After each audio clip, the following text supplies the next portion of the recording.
ಕವಿ ಯಾರು? ಕವಿ ಯಾರು? ಬಹಳ ಹಳೆಯ ಶಬ್ದ ಕವಿ ಎಂಬುದು. ವೇದದ ಕಾಲದ ಕವಿಗಳು ಕೂಡ ತಮ್ಮ ಹಿಂದಿನಿಂದ ಕವಿಗಳಾಗಿ ಬಂದಿದ್ದಾರೆ ಅಂತ ಹೇಳ್ತಾ ಇದ್ದಾರೆ. ಇಂದಿನ ಕವಿಗಳಿಗೂ ನಾಳಿನ ಕವಿಗಳಿದ್ದಾರೆ.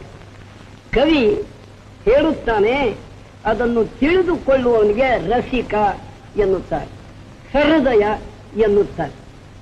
ಆದರೆ ಪಂಪನ ಕಾಲಕ್ಕೆ ಇದ್ದ ಕವಿತೆ, ಕುಮಾರವ್ಯಾಸನ ಕಾಲಕ್ಕೆ ಇದ್ದ ಕವಿತೆ, ಇಂದಿನ ನಮ್ಮಿ ಕಾಲಕ್ಕೆ ಇದ್ದ ಕವಿತೆ, ಎಲ್ಲದರಲ್ಲಿಯೂ ಒಂದು ರಸ ಪ್ರವಾಹ ಇರುತ್ತದೆ.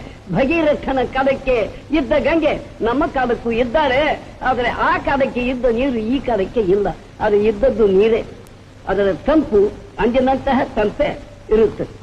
ಕೇಳುವವರ ಜನ, ಅವರ ಸಂಸ್ಕಾರ ಬದಲಾಗಿದ್ದರೂ ಕೂಡ ಕೇಳಬೇಕೆಂಬುವ ಕುತೂಹಲ, ಜಿಜ್ಞಾಸೆ ಎಲ್ಲಿಯವರೆಗೆ ಆ ಸಮಾಜದಲ್ಲಿ ಇರುತ್ತದೆಯೋ ಅಲ್ಲಿಯವರೆಗೆ ಕವಿಯ ಜೀವನ, ಕಾವ್ಯ ಸಾರ್ಥಕವಾಗುತ್ತದೆ.